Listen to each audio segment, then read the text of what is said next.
Very very good morning, good afternoon, good evening everyone. सबका स्वागत है आपके अपने चैनल पर, आपके अपने प्लेटफॉर्म पर, आपके अपने टीचर के साथ।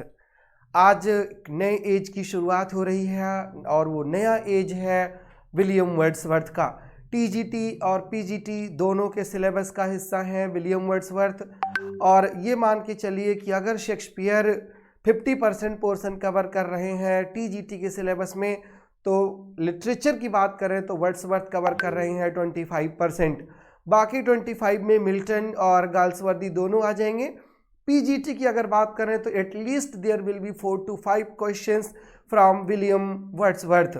और you have to stick to the notes. जैसे कि आपको पता है, you have to follow me point by point. एक एक पॉइंट आपको फॉलो करना है, जितना चीज़ें बताऊं उतने को नोट करना है। आज बिल्कुल अटेंशन फुल होकर के attentively you have to listen to my lectures. Written में बहुत कम चीज़ें हैं, you will get everything in PDF form, but you have to learn, you have to listen to me very properly. आपको सुनना है वर्ड्सवर्थ के बारे में, विलियम वर्ड्सवर्थ के लाइफ के बारे में, उनकी बायोग्राफी के बारे में, उनके फैक्ट्स के बारे में, उनके ट्रेवल के बारे में, उनके वाइफ के बारे में, उनके मैरिजेस के बारे में, उनके बिलवेड के बारे में, उनके डॉटर के बारे में। Each and every minute detail will be given in today's lecture. So open your ears, open your eyes, open your notebook and open your pen before I start my lecture point by point. Clear? चलिए शुरू करते हैं William Wordsworth के birth से। When was Wordsworth born and when was he died? In TGT and in PGT, questions from biography are also asked. वहाँ से भी question पूछे जाते हैं। तो William Wordsworth was born in the month of April and William Shakespeare was also born in the month of April, but date differ. Dates ये हैं कि William Shakespeare was born on 23rd April and William Wordsworth was born on 7th April. William Shakespeare was born in 1564. William Wordsworth was born on 1770. 7th April 1770 को William Wordsworth का जन्म होता है and William Wordsworth died on the same date when William Shakespeare died. William Shakespeare और William Wordsworth दोनों की death same date को होती है और वो सेम डेट है 23rd April. Right, in the case of Shakespeare it was year 1616 and in the case of William Wordsworth the year was 1850. Right, 23rd अप्रैल 1850 में वर्ड्सवर्थ की डेथ होती है। और एक बहुत बड़ा क्वेश्चन ही से आता है कि हाउ विलियम वर्ड्सवर्थ डाइड। तो इसका आंसर ये है कि ही डाइड ऑफ प्लेउरिसी, PLEURISY, ये डिजीज का नेम है। इस पर भी क्वेश्चन बनता है टीजीटी पीजीटी में। और एक बार पूछा था कि कीट्स की डेथ कैसे हुई थी। तो अगर कीट्स की डेथ पूछ सकता है तो वर्ड्सवर्थ क्यों नहीं। Wordsworth died of pleurisy at the age of 80 वर्ष की अवस्था में उनकी डेथ होती है। And he was buried in Grasmere churchyard. Grasmere churchyard में उनको बरी किया गया था, GRASMERE। बहुत इंपॉर्टेंट है ये जगह विलियम वर्ड्सवर्थ के लाइफ में। हम अभी इसकी बात और करेंगे अपने इस बायोग्राफिकल लेक्चर में। किससे डेथ हुई थी? प्लेउरिसी, PLEURISY। ये रीजन था, this was the name of the disease जिससे वर्ड्सवर्थ की डेथ हुई थी। क्लियर? ये दो क्वेश्चन आपके यहीं से कंफर्म हो गए। विलियम शेक्सपियर के फादर का नाम था जॉन शेक्सपियर और विलियम वर्ड्सवर्थ के फादर का नाम था जॉन वर्ड्सवर्थ। ये भी पॉइंट यहीं पर क्लियर कर लीजिए कि William Shakespeare, John Shakespeare, William Wordsworth, John Wordsworth. John Wordsworth was the name of the father of William Wordsworth. लिखने की जरूरत नहीं है बट फिर भी लिख देता हूं यहां पर। जॉन वर्ड्सवर्थ फादर का नाम था, किसके फादर का? विलियम वर्ड्सवर्थ के। और विलियम वर्ड्सवर्थ के मदर का नाम क्या था? मदर का नाम था Anne Cookson, right, ANNE Cookson, COOKSON.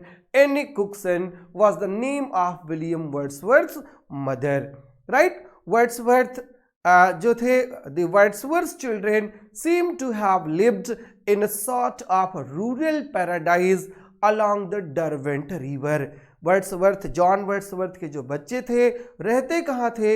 एक रूरल पैराडाइज, जिसका कहा जाए बहुत सुंदर जगह थी, on the bank of the river. कौन सी रिवर? Derwent river, DERVENT.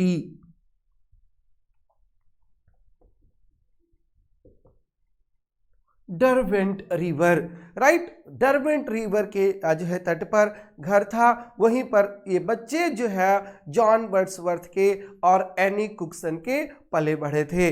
और John Wordsworth and Anne Cookson had 5 children, और वर्ड्सवर्थ का जो नंबर था, he was the second of the 5. 5 भाइयों में, 5 बच्चों में सेकेंड नंबर पर थे. उनका नाम था विलियम वर्ड्सवर्थ, जिसकी बायोग्राफी आज आप कवर कर रहे हैं, जिसको पढ़ करके आप TGT और PGT बनने वाले हैं. उसका नाम था विलियम वर्ड्सवर्थ, और ही was the second of the 5 children, right. और बिहेवियर की बात करें, एटीट्यूड की बात करें, तो William Wordsworth was very Moody and violent temperament के आदमी थे. मूडी भी, वायलेंट टेम्परामेंट के हिंसक आदमी थे. 1778 में, when Wordsworth was only 8 years old, 1778 में जब वर्ड्सवर्थ सिर्फ 8 साल के थे, he lost his mother Anne Cookson. Anne Cookson की डेथ हो जाती है 8 वर्ष की अवस्था में.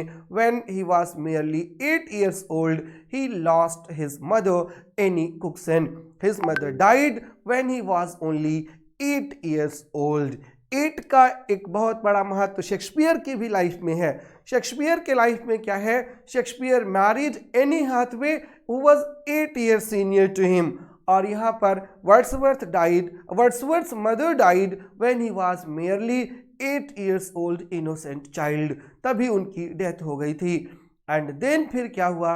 All the boys attended a school together at Hawkshead. कहाँ पर स्कूलिंग हुई? एक जगह का नाम है हॉकशेड, HAWK, हॉकशेड.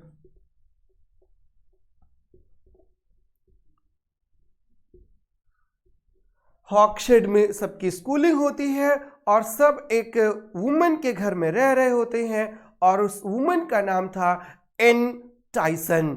एन टाइसन, सब बहुत इंपॉर्टेंट नेम्स हैं और सब पर क्वेश्चन बनता है. Ann Tyson was the name of the woman where he was residing, जहां पर वो रह रहे थे. And not only he but all the children of Wordsworth, जो है जॉन वर्ड्सवर्थ वहीं पर रहते थे. They attended the primary school there only, वहां पर उन्होंने पढ़ाई की. और उसके बाद William attended a grammar school. Grammar का स्कूल उन्होंने अटेंड किया. कहाँ पर ग्रामर का अटेंड किया? कॉकरमाउथ चर्च. कॉकरमाउथ वो जगह थी जहाँ पर उनका जन्म हुआ था, और वहीं कॉकरमाउथ का जो चर्च है वहीं पर उन्होंने स्कूलिंग करी. और वो ग्रामर का स्कूल था, वो भी नाम लिख देता हूँ, कॉकरमाउथ का, COCKER.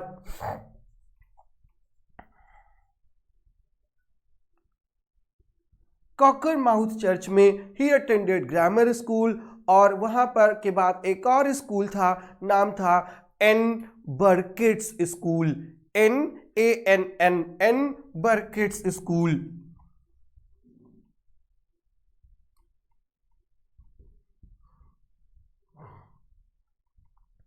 Right, he attended the grammar school near Cockermouth Church and in Burkitt's School at Penrith, PENRITH.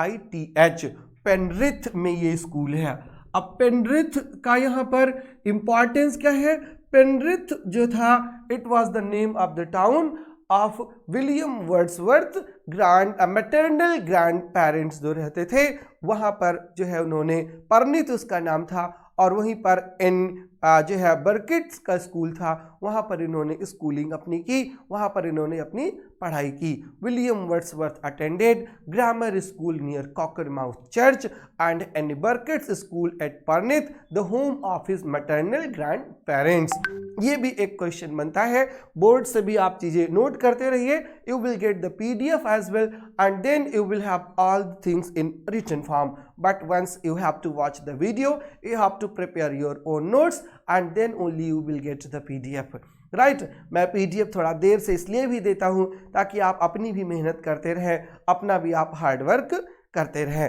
Clear? आइए नेक्स्ट पॉइंट पर आते हैं। वर्ड्सवर्थ की लाइफ में अगला जो इंपॉर्टेंट ईयर है वो है 1787 का, राइट? 1770 में बर्थ, ये एक डेट इंपॉर्टेंट हो गई। पहली डेट 1778 में ही लॉस्ट हिज मदर, और फिर next important year in the life of William Wordsworth is 1787। And what happened in 1787? He joined Saint John's college, right? Saint John's college जो है ज्वाइन किया, and Saint John's college was the part of Cambridge University, means he was a university wit. He was an intellectual from St. John's College, University of Cambridge, right? और next चीज ये है कि who inspired William Wordsworth to become a poet? तो वहां पर एक नाम आता है विलियम टेलर का, right? William Taylor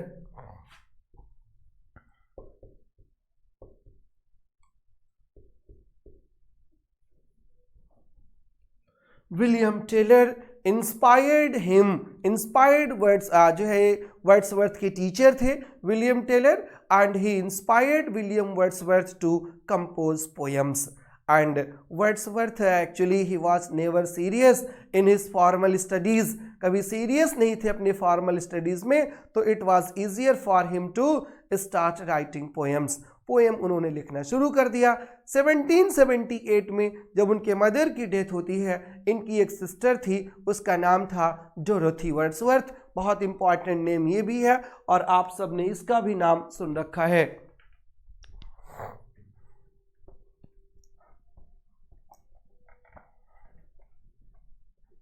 Dorothy Wordsworth की सिस्टर थी, और Dorothy Wordsworth spent the larger portion of her life with William Wordsworth, and Dorothy Wordsworth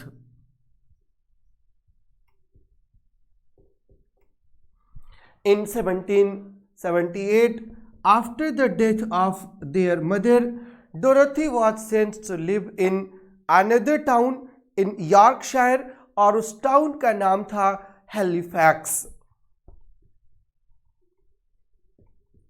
Halifax, and this town was located in Yorkshire.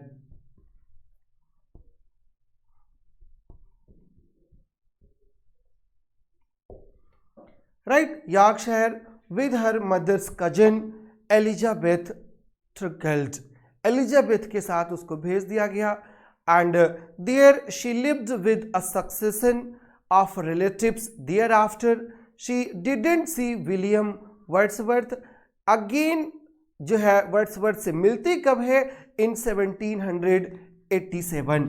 तो 1778 से लेकर के 1787 तक 9 years Dorothy was living alone without her brother William Wordsworth. कहाँ रह रही थी? Halifax, Yorkshire में, with her mother's cousin Elizabeth, right? And she lived with the succession of relatives. Thereafter, बहुत जगह relatives के पास रही, and she came to William Wordsworth only in 1787. तो 1787 की डेट वही है।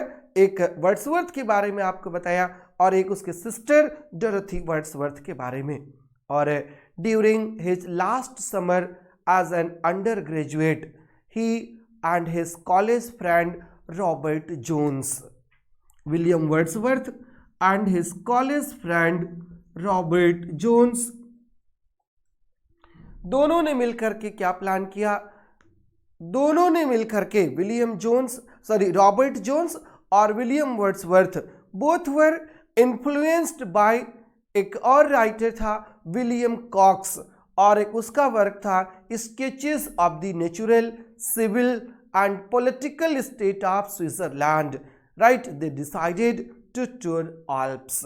आल्प्स पर्वत को उन्होंने टूर करने की सोचा, departing from Dover on July 13, 1790 वहां से ट्रेवल पर निकल पड़े। इस पॉइंट को दोबारा से समझिएगा। जब वो अंडर ग्रेजुएट जब कर रहे थे, वो कहाँ से, सेंट जॉन्स कॉलेज से, तो वो विलियम वर्ड्सवर्थ और उसका friend Robert Jones they decided to go on a tour. एक टूर पर जाने का निश्चय किया, और वो टूर कहाँ पे जाना था, they decided to tour of the Alps. Alps क्या है? Alps is a mountain range. Right, they decide किया वहां से जाने का, और they started their journey for Alps on July 13, 1790। Right, और the source, the inspiration behind this tour जो था वो एक बुक थी, और वो बुक थी विलियम कॉक्स की।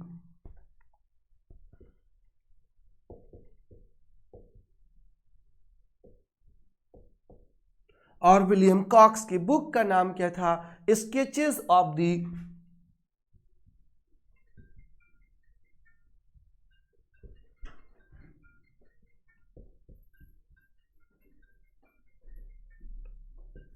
Sketches of the natural, civil and political, natural, civil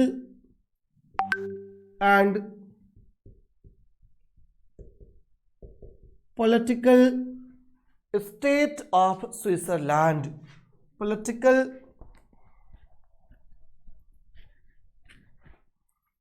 state of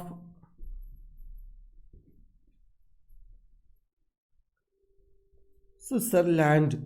इस बुक से इंस्पायर्ड होकर के William Wordsworth and Robert Jones decided to go on a tour to the mountain range Alps, and they started their journey on July 13, 1790. Right? और उसके बाद returning to England in October, Wordsworth was awarded a pass degree from Cambridge in January 1791. 1791 में उनको BA की, उनको graduation की degree award हो गई, और फिर वहाँ से वर्ड्सवर्थ का जो करियर शुरू होता है एज अ बिलीवर, एक पॉलिटिकल जो है फिलॉसफी में बिलीव करना शुरू करते हैं। और वो पॉलिटिकल फिलॉसफी में initially he was inspired from William Godwin. William Godwin एक रेडिकल फिलॉसफर थे, और उनकी बुक का नाम था उनकी एक बुक आई थी विलियम गॉडविन की, पॉलिटिकल जस्टिस, और उसी से इंस्पायर्ड थे वो। और apart from that, Wordsworth was a democrat in the beginning of his career. शुरुआत में वो डेमोक्रेट भी थे। His passion for democracy as is clear, एक उनका लेटर था, letter to bishop of Llandaff, letter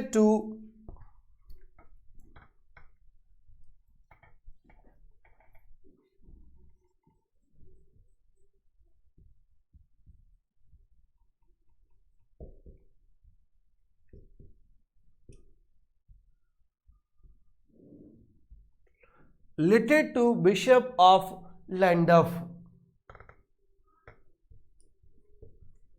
ये एक लेटर का नाम है, और इसी लेटर का एक और टाइटल है, इसको कहा जाता है apology for the French revolution.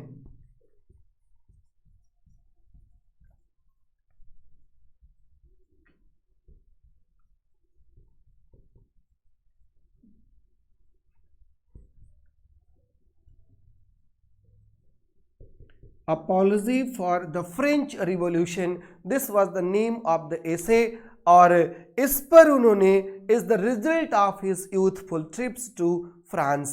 France जो फ्रेंच रिवॉल्यूशन था, फ्रेंच रिवॉल्यूशन भी बहुत इंपॉर्टेंट है कि फ्रेंच रिवॉल्यूशन हुआ कब था।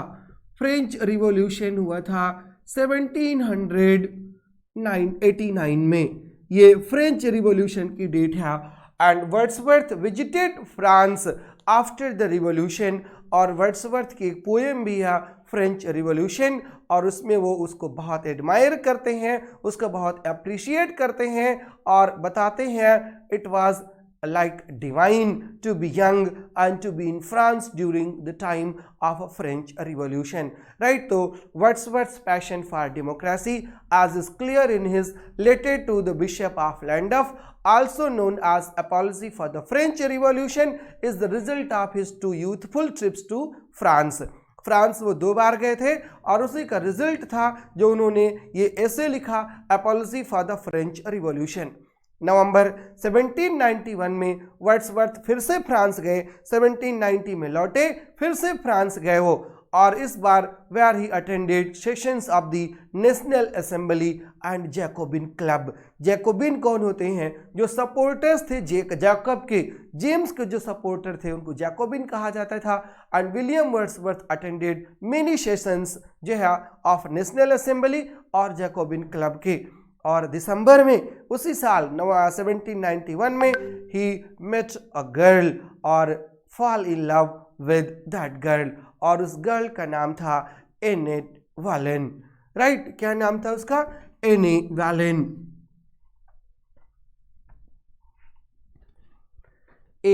ANNETTE, सॉरी ANNETT और E, Enid Wallen, Vallon. This was the name of the girl with whom Wordsworth met in his second tour to France in December 1791. He fell in love with the girl instantly, and at the beginning of 1792 he became a close friend of an intellectual and philosophical army officer. नाम था उसका, बहुत important नाम है, नाम था Michael ब्यूपाई। Michael MICHEL, Michael BEAU, ब्यूपाई PUY। ये एक आर्मी का आदमी था और एक फिलोसोफर भी। इन 2 से मुलाकात होती है वर्ड्सवर्थ की in his second trip to France. In जो है दिसंबर में एनी वालेन मिलती है और जनवरी में मिलते हैं ये philosophical army officer Michel Beaupuy, with whom he discussed politics. बहुत सारे पॉलिटिकल इश्यूज को डिस्कस किया वहाँ से। जैसा कि बताया हमने कि इनिशियली जो है William Wordsworth was a Democrat. Beginning में तो वो डेमोक्रेट हैं, लेकिन बाद में जो है अपने व्यूज़ वो चेंज कर लेते हैं और डेमोक्रेट नहीं रह जाते। क्या होते हैं बाद में, इसके लिए आपको पूरा लेक्चर सुनना है, तब आपको पता चलेगा कि what he became, how he became a turncoat. Right, तो initially he was a democrat and he discussed democratic ideas with this philosopher Michel Beaupuy. इसका भी नाम बहुत इंपॉर्टेंट है वर्ड्सवर्थ के करियर में और आपके भी करियर में, जैसे कि आप अभी अपना कैरियर ही शेप कर रहे हैं, TGT और PGT का एग्जाम सोच रहे हैं। हिज डेमोक्रेसी का मतलब क्या होता है? डेमोक्रेसी का मतलब होता है कि सिंपैथी होनी चाहिए ऑर्डिनरी पीपल के साथ। Right, his sympathy for ordinary people would remain with Wordsworth even after his revolutionary fervour had been replaced with the softened feudalism.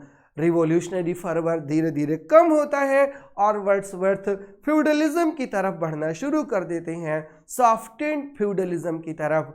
He endorse, और इस बात की वकालत भी करते हैं वो अपने एक और बुक में, और उसका नाम है 2 addresses to freeholders of Westmorland. क्या नाम है उस बुक का? 2 एड्रेसेस, लिख देता हूं, 2 addresses to the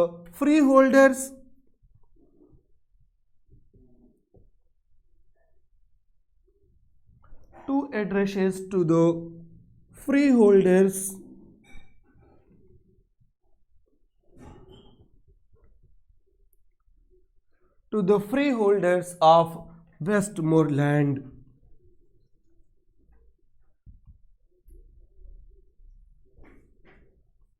और पब्लिश कब होता है ये?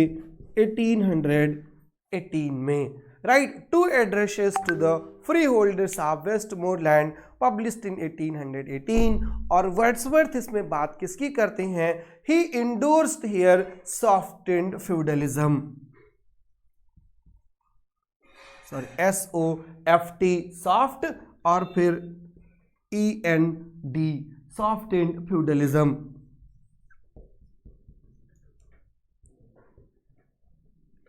सॉफ्ट कॉर्नर हो जाता है फ्यूडलिज्म की तरफ। और this philosophy was endorsed in the book two addresses to the freeholders of Westmoreland.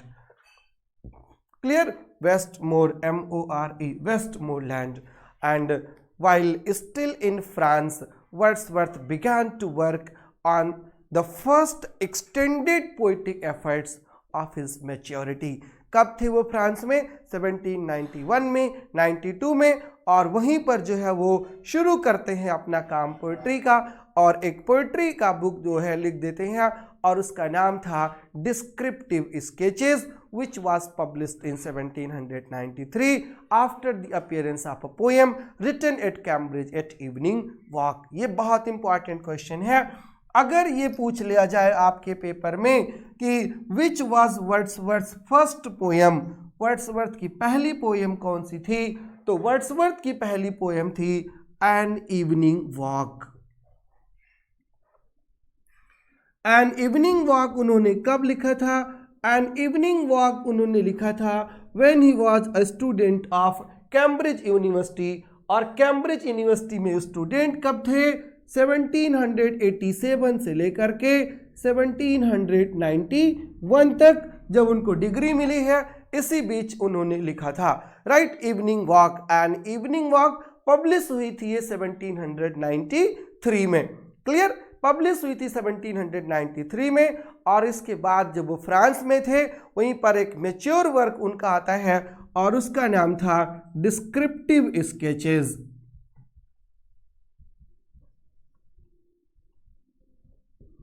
ये दोनों पॉइंट आप याद रखिएगा, डिस्क्रिप्टिव स्केचेस का और एन इवनिंग वॉक का।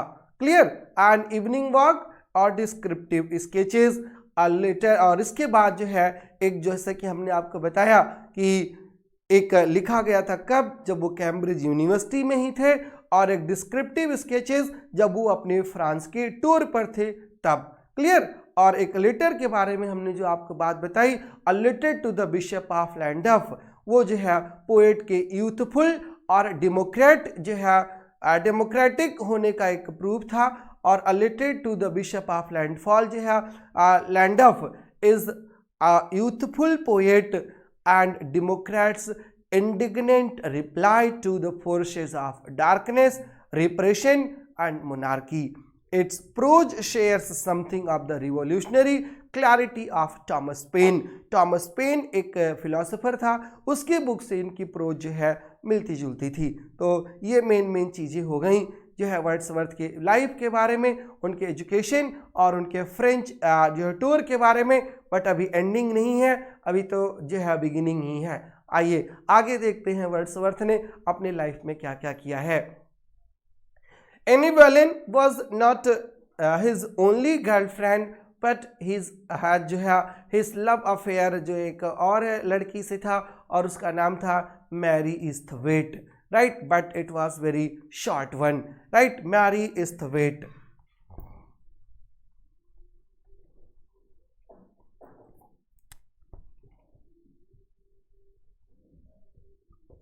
Mary Esthwaite, ESTHWAITE। A short affair with Mary, and short affair with Mary तो था ही, और प्राइवेट लाइफ में वो कैसे हैं और पब्लिक लाइफ में कैसे हैं कि he wrote more than 500 sonnets, बहुत सारे सॉनेट्स उन्होंने लिख दिया।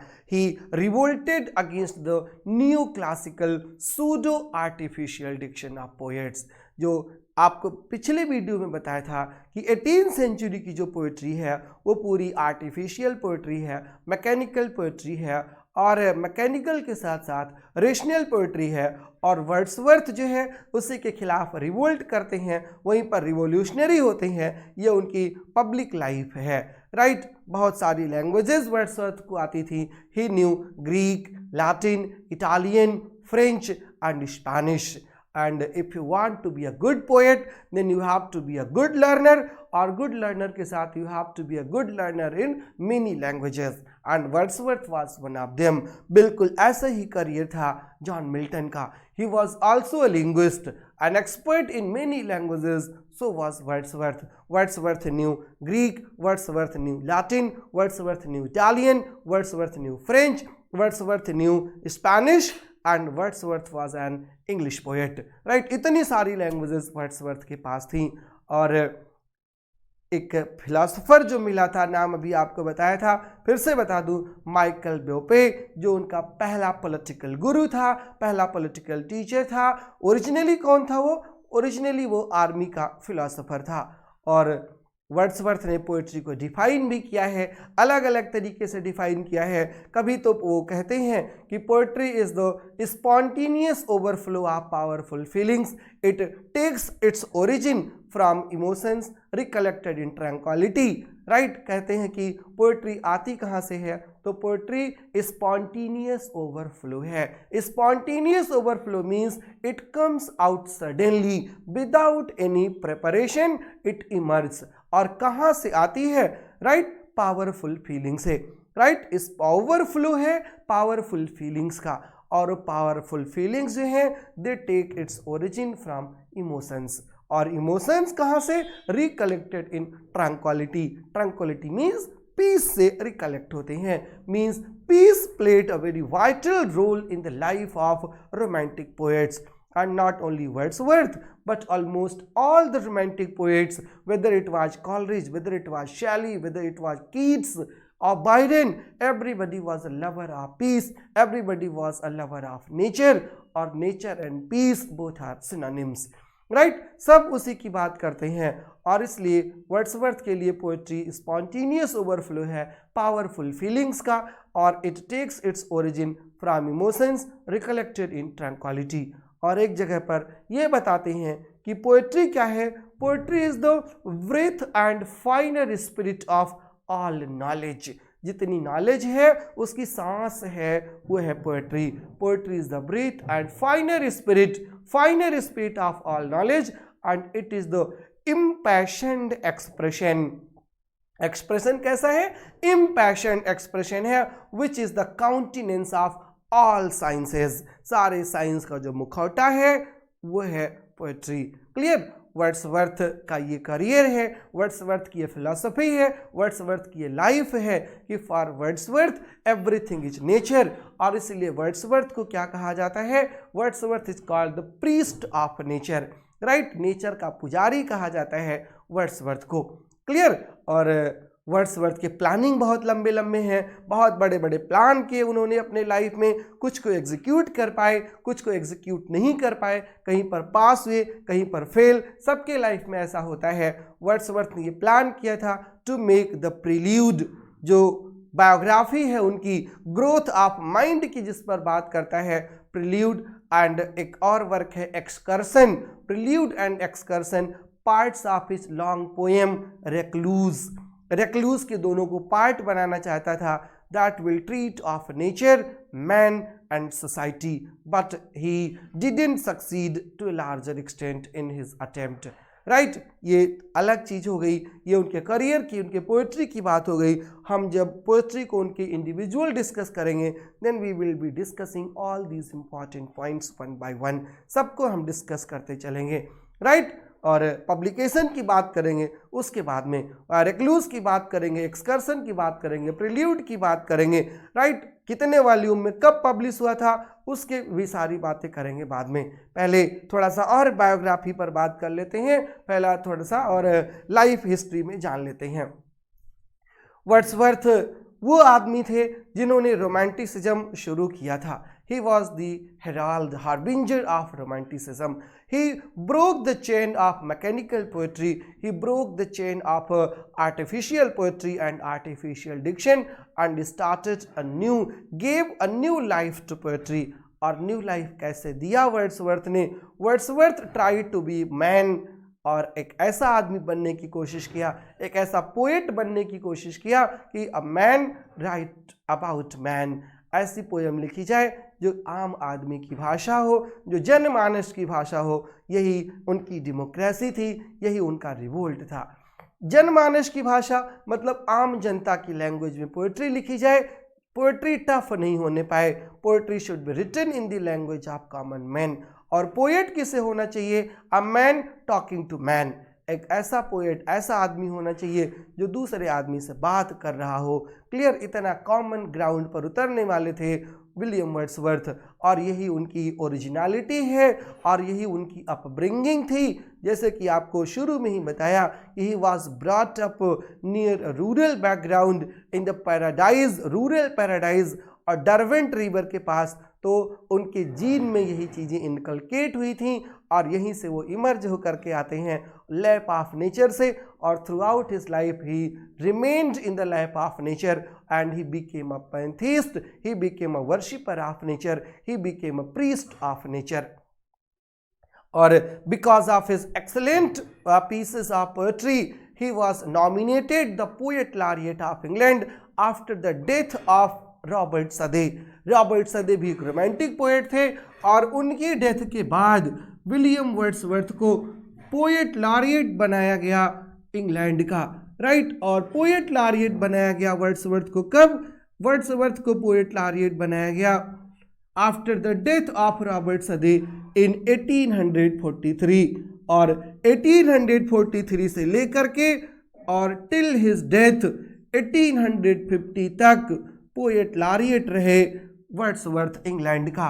ये 1813 में बने थे Robert Southey. Robert Southey died in 1843.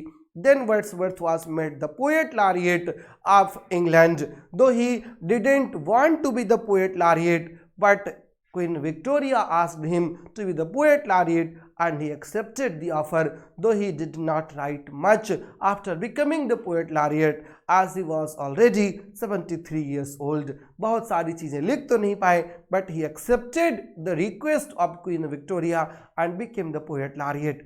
ये Robert Sade was the successor of William Wordsworth and Robert Sade was the predecessor of William Wordsworth and Tennyson was successor of William Wordsworth in the field of poet laureateship. Clear? In ये तो एक ये हो गया and other feather in his cap, और वो cap में feather जो था in 1843 he was made poet laureate. Clear? और डेथ तक वो पोएट laureate बने रहे। मैरिज की अगर हम बात करें तो एनी बोलेन उनके लाइफ में आई और मैरी एथवेट उनके लाइफ में आई, but because of some financial support William Wordsworth had to Mary Hutchinson. शादी किससे किया विलियम वर्ड्सवर्थ ने? वो शादी जो उन्होंने किया उसका नाम था मैरी हचिंसन, HUTCHINSON।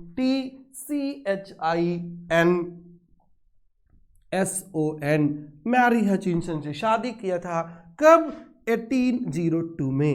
यहाँ पर उनकी शादी हो जाती है 1802 में मैरी हचिंसन से। और उसके बाद जो है ही कमेंस्ड, फिर प्रिल्यूड उन्होंने जो है लिखना शुरू किया। उस सब की बात भी हम बाद में करेंगे। फिर हाल जो है उनको कैरियर को थोड़ा सा और एलेबोरेट कर देते हैं।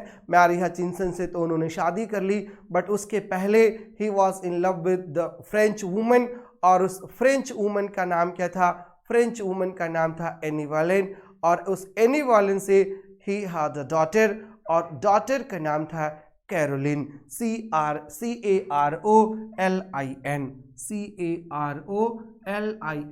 Caroline was the daughter of Wordsworth and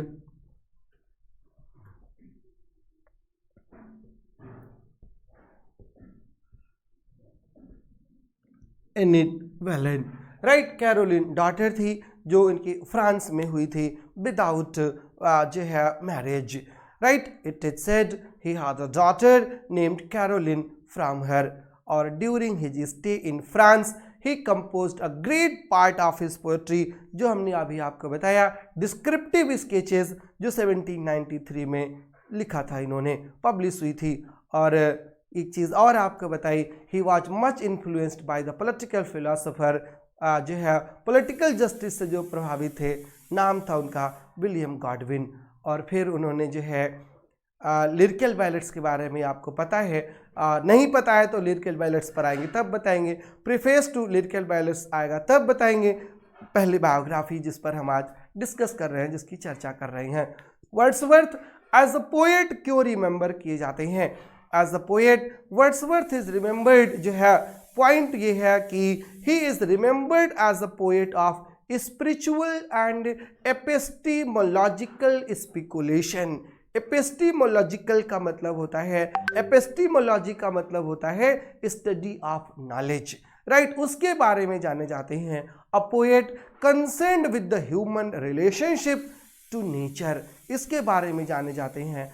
and a fierce advocate of using the vocabulary and speech patterns of common man in poetry, इसके लिए वर्ड्सवर्थ जाने जाते हैं कि क्या एडवोकेट किया, पोएट्री कॉमन लैंग्वेज में होनी चाहिए। फिलॉसफी क्या बताई, फिलॉसफी ह्यूमन रिलेशन और का जो नेचर से संबंध होना चाहिए वो बताई, और उसके साथ स्पिरिचुअल और एपिस्टीमोलॉजिकल स्पेकुलेशन पर फोकस किया। 1794 और 1795 में वर्ड्सवर्थ अपने टाइम को डिवाइड करके दो जगह पे रहना शुरू किए, लंदन में और लेक कंट्री में। और सितंबर 1795 में विलियम वर्ड्सवर्थ और डोरोथी वर्ड्सवर्थ एक टाउन में सेटल्ड हो गए, और उस टाउन का नाम था रेस डाउन लॉज। 1795 में विलियम और Dorothy settled in Racedown Lodge में दोनों जाकर के सेटल्ड हो गए थे। कब? 1795 में। और ये रेस डाउन लॉज था कहाँ पर? ये लंदन में ही है, लेक में ही है, और इसी वजह से लेक डिस्ट्रिक्ट में ये पैदा हुए हैं, वहीं पर इनकी अपब्रिंगिंग है, वहीं पर इनका करियर ऑलमोस्ट सेट है, इसीलिए जो है इनको लेक पोएट्स की कैटेगरी में रखा जाता है। और लेक पोएट्स कौन कौन से हैं ये बात भी आपको किसी दिन बता ही दूंगा। वैसे आपको पता है लेक पोएट्स में कौन कौन है। रेस डाउन की हम बात कर रहे हैं। At Racedown Wordsworth wrote a play, Wordsworth ने अपना इकलौता प्ले जो लिखा था, एक ट्रेजेडी थी, वो लिखा था रेस डाउन में ही, और उस ट्रेजेडी का नाम था the Borders, right? In Racedown Wordsworth wrote a play, Wordsworth wrote a tragedy, and the name of the tragedy was Borderers, BORDER, border हो गया, और प्ले का नाम था द बॉर्डरर्स। कहाँ पर लिखा था? The Borderers as a tragedy, and it was written when he was living in Racedown. और रेस डाउन में रहना कब शुरू किया था? 1795 में। A tragedy है जो The Borderers, in which he came fully to terms with Godwin's philosophy, political justice में जो फिलॉसफी थी उसी की बात कर रहे थे। और फाइनली रिजेक्टिंग जो है philosophy of Godwin as an insufficiently rich approach to life for a poet, एक पोएट के लिए जो है सुटेबल नहीं थी, उसको रिजेक्ट कर दिया था अपने प्ले बॉर्डर्स में। और उसके बाद then Wordsworth for the first time found his mature poetic voice, और मैच्योर पोइटिक वॉइस जब उनको मिलती है तब उनकी एक पोएम आती है, और उस पोएम का नाम होता है द र्यून्ड कॉटेज।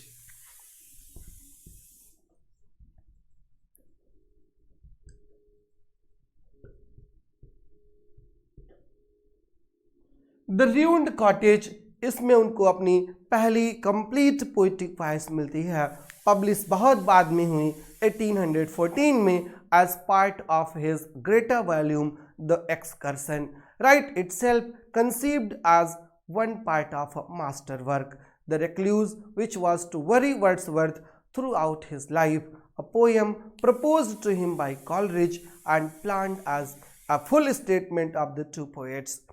1797 में जो है किसके कॉलरिज के क्लोज आने के लिए वर्ड्सवर्थ एक बार फिर से मूव किए। कहाँ से? अभी पिछले बताया था रेस डाउन से, और वहाँ से मूव करके चले गए एक टाउन का नाम था एल्फॉक्सडन हाउस में जो है शिफ्ट हो गए। Alfoxden house, Racedown lodge से Alfoxden house. Alfoxden house was near the village of Netherstowey.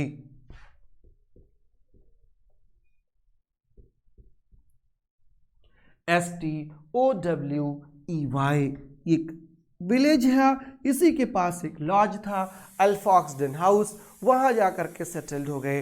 किस लिए? ताकि कॉलरिज के नज़दीक रहें, because of the old habits.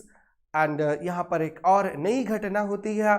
आदत थी इनकी एक जगह से दूसरे जगह मूव करना, लाइफ लॉन्ग ट्रेवलर ही बने रहना, और कंट्री के आसपास हमेशा घूमते रहते थे, वॉकिंग टूर पर ही होते थे। इसलिए लोकल्स जो थे वहाँ को ये लगा कि वर्ड्सवर्थ जो हैं ये फ्रेंच स्पाई हैं, राइट। फ्रांस का इनको जासूस मान लिया गया। और हद तो तब हो गई जब इनके पीछे एक आदमी को, एक एजेंट को डिप्लॉय भी कर दिया सरकार ने कि इन पर एक नज़र रखे, राइट। आदत के वजह से इनको जासूस भी समझ लिया गया इनकी लाइफ में। और अगले साल 1798 में Wordsworth also worked on a piece of prose. Prose भी इन्होंने लिखा, setting out his evolving ideas on justice and morality. और वो प्रोज ऐसे था इनका, essay on morals, right, essay on morals.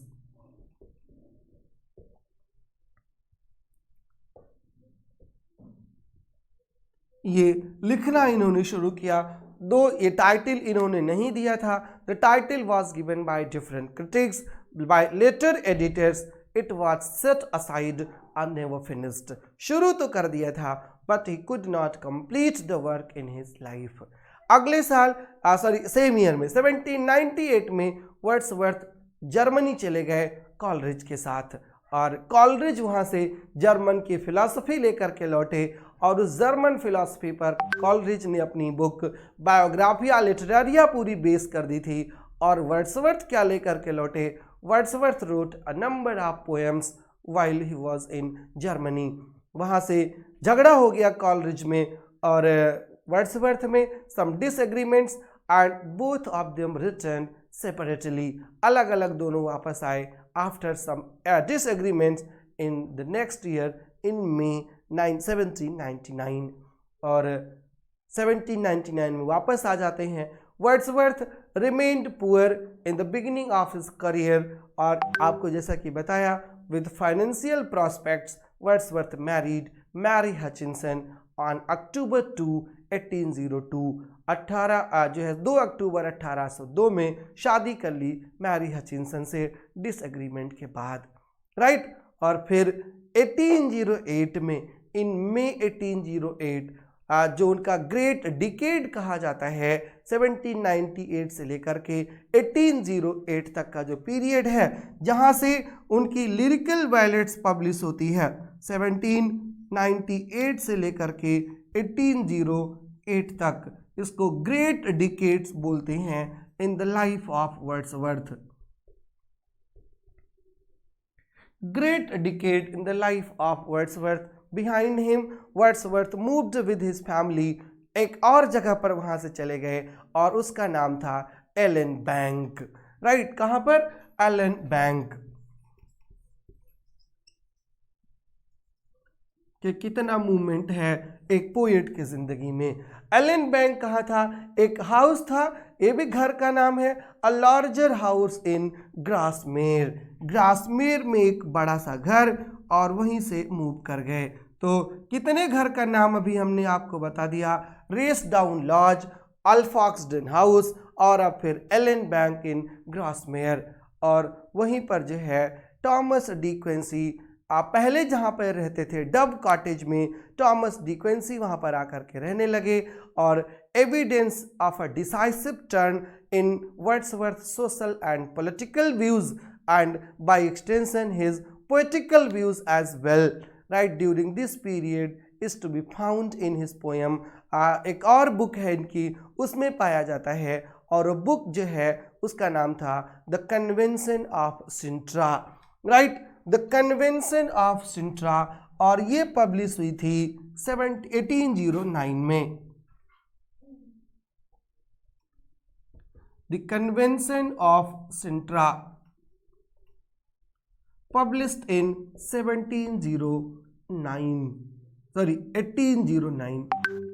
1809 में पब्लिश हुई थी, और उनके poetical as well as political opinions जो हैं दे आर जो है in this book.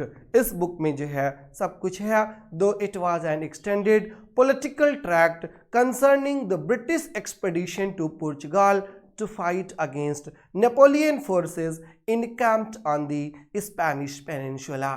In place of Wordsworth's early belief in equality, the Convention of Sintra presents a narrowly patriotic and nationalistic view of European politics and a profoundly reactionary political philosophy expressed in tortured rhetoric, right, political philosophy की बात करते हैं, but उस form में नहीं जहां पर उन्होंने अपने करियर की शुरुआत की थी as a democrat, right, as a democrat ना हो करके वो कहाँ बिलीव करना शुरू करते हैं इन डिफरेंट एस्पेक्ट्स, और वो दोनों चीज़ें जो है लिखी हैं किस बुक में, द कन्वेंशन ऑफ सिंट्रा में, जो 1809 में पब्लिश हुई थी, राइट, 1809 में लिखी गई थी।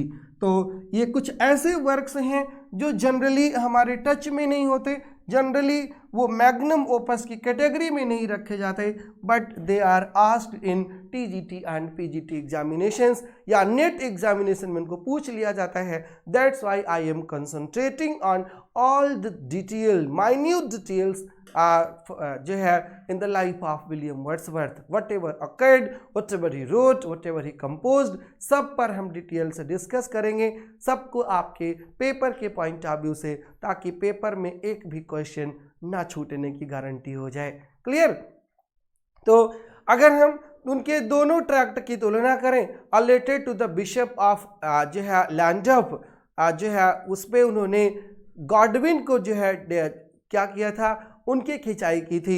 It was a derivative of Godwin, तो द कन्वेंशन ऑफ सिंट्रा जो है it is certainly the derivative of Edmund Burke. Edmund Burke political philosopher हैं और गॉडविन पॉलिटिकल फिलोसोफर हैं, तो गॉडविन को जो है रिप्यूडिएट करने के लिए उन्होंने related to the bishop of Llandaff लिखा था, और एडमंड बर्क को रिप्यूडिएट करने के लिए उन्होंने लिख दिया द कन्वेंशन ऑफ सिंट्रा। और उसके बाद 1812 में एक प्रपोजल आता है, और बहुत खास प्रपोजल था वो। एक प्रोटेक्टर मिलता है विलियम वर्ड्सवर्थ को, एक पैट्रॉन मिलता है, नाम उसका होता है लॉर्ड लॉन्सडेल। लॉर्ड लॉन्सडेल ये एक ऐसा पैट्रॉन है जो वर्ड्सवर्थ को 100 पाउंड पर ईयर की स्कॉलरशिप ऑफर करता है। 100 पाउंड पर ईयर स्कॉलरशिप, कब तक? जब तक वर्ड्सवर्थ की नौकरी ना लग जाए। Right, in late 1812 Lord Lonsdale proposed that he provide 100 pounds a year for the support of Wordsworth and his family until a salaried position became available to him। जब तक सैलरी ना मिलने लगे, सैलरीड पोजीशन ना मिलने लगे। और Wordsworth was first somewhat reluctant to accept the patronage, but later he accepted, and on January 8, 1813 जो है उनको पैसे मिल भी गए, 100 पाउंड मिल भी गया, and he wrote an acknowledgement receipt of payment. Right, acknowledgement भी दे दिया, और उस तब तक उनको मिलती रही जब तक उनको नौकरी नहीं मिल गई। ही वॉज रिलीव्ड, और नौकरी उनकी कौन सी मिली? He became an employee in the post office. He became the post जो उनको मिली डिस्ट्रीब्यूटर ऑफ स्टैम्प्स की। राइट, वर्ड्सवर्थ की नौकरी किस में लगी? स्टाम्प के डिस्ट्रीब्यूटर में, डिस्ट्रीब्यूटर ऑफ स्टाम्प। अब अगर आपके पेपर में ये क्वेश्चन आ जाए कि कौन सा पोएट डिस्ट्रीब्यूटर ऑफ स्टाम्प था, तो भी आपका उत्तर क्या होगा? आपका उत्तर होगा कि William Wordsworth was the distributor of stamp. Stamp की नौकरी उनको लग गई। He was offered this job a few months later when he received the scholarship, when he accepted the patronage of Lord Lansdale। जब पैट्रोनेज एक्सेप्ट कर ली और फिर with the assurance of economic security, the Wordsworths means Dorothy Wordsworth and William Wordsworth एक और जगह पर चले गए और उसका नाम था Rydal Mount, the poet's final home in May 1813। क्या? Rydal mount.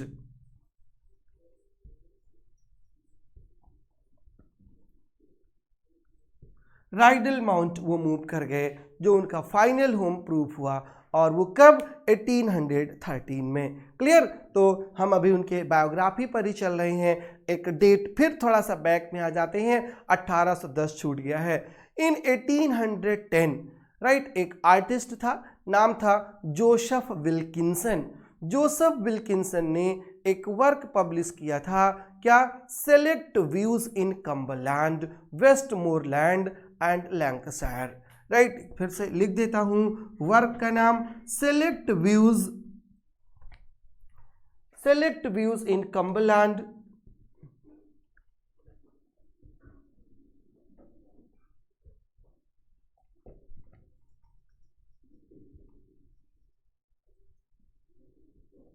select views in Cumberland, Westmoreland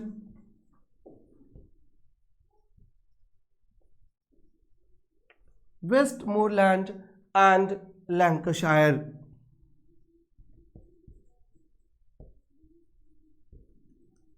ये किसका वर्क था? एक आर्टिस्ट, नाम आपको बताया Joseph Wilkinson.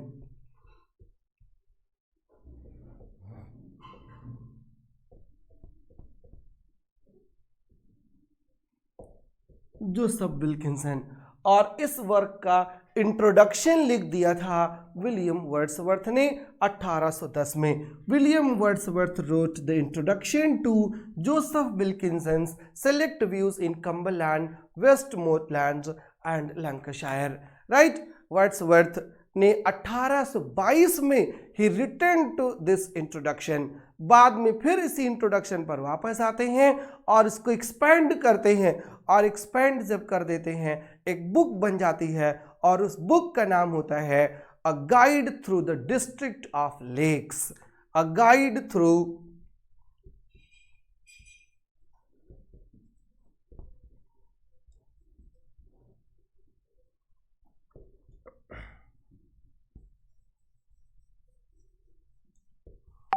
A guide through the districts of lake। Right, तो डिस्ट्रिक्ट ऑफ लेक्स की जो गाइड है, ये ओरिजिनली क्या थी? अगर ये पूछ लिया जाएगा तो क्या था? Originally it was an introduction to this book.